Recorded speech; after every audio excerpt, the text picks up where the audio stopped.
Robert's life wasn't so bad. There was a marriage of 20 years, a son in college, a respectable career, a mortgage-free house near the coast with just enough land to keep the neighbors at arm's length, 2 stray cats taken in, a golden retriever always happy to lick his hand. Life was not meant to be this easy. As he lowered himself over the edge of the pier, he noticed 4 cormorants sunning themselves on the nearby pylons. One twisted its long neck and turned an eye on him.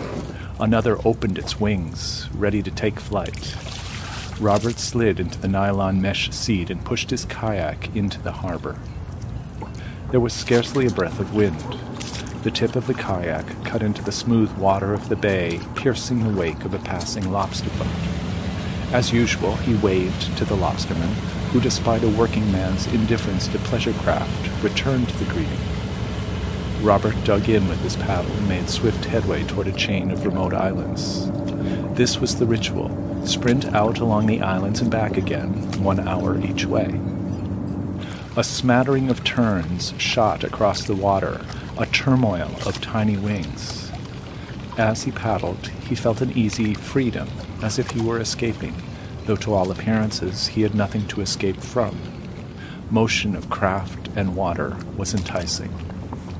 Following the inside edge of the bay, he was safely out of the way of fast-moving boats.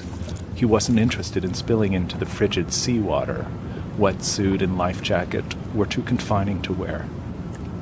The first island held the ruins of a Civil War fortress, jumbled blocks of granite around an old parade ground, a broken tower offering a good view of the bay.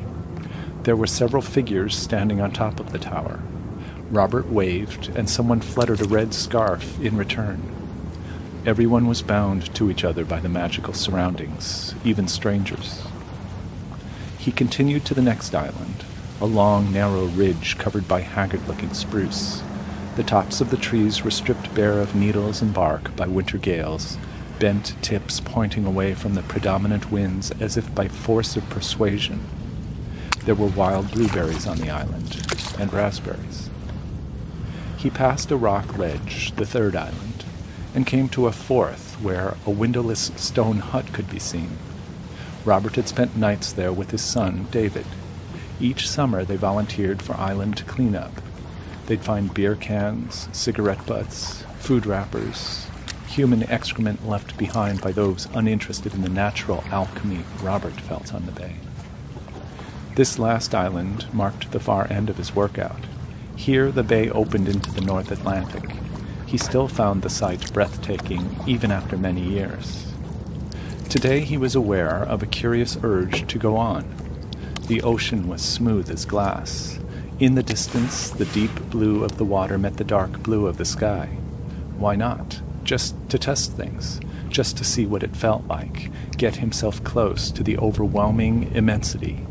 No chance of a storm, easy enough to turn around. For a while he paddled straight out, the islands behind him. He felt both excitement and apprehension. This was how it happened, wasn't it? Someone going up into the mountain wilderness in winter and losing himself, an expert climber, a seasoned helmsman missing from a drifting sailboat. Such things couldn't be explained away as recklessness. Robert stopped, floated on the water. What would it be like? Let the ocean currents take him. He let the thought drift away. He spotted something, a lobster buoy perhaps, and paddled over to find a beach ball with red, yellow, and blue stripes. Robert remembered a time when his son, David, was about 2, and they were playing a gentle, slow-motion version of soccer with a beach ball on a tiny bit of sand. Robert had kicked the ball toward the water by mistake, and the wind captured it, pushing it into the surf, carrying it further and further out. David had burst into a panic of tears, as if part of him were being blown out to sea, irretrievable. "Ba, ba, ba, ba, ba," he stuttered urgently in the heart-wrenching voice of a 2-year-old who hadn't yet learned to guard his emotions from simple losses. Robert wanted to explain that it was only a cheap inflatable ball. They could buy another. David wouldn't be comforted. Simple losses. Children are so much closer to life's beginnings they must have a keener sense of the endings. Funny, Robert mused, because he had never really gotten over his own lingering fears of simple losses. A subtle yet persistent residue of despair accumulating inside him over the years, a feeling of hopelessness pushed to the back of his mind. Robert took the ball from the water and hugged it against his chest. There was no other place for it, as if it were a child. He stretched his legs over the plastic bow and leaned back against the seat. The deep blue sky, the kayak rocking gently in the low swell, offered a certain comfort. He felt an invitation to sleep. He was awakened, had it been minutes, by the cries of several gulls riding a billow of wind along the surface of the water. The sky was somewhat paler than before. The air had a chill. He looked for the coastline, but saw only low lines of advancing fog. Robert stuffed the ball under 2 crossing elastic straps on the bow. Life wasn't meant to be easy. No, sir.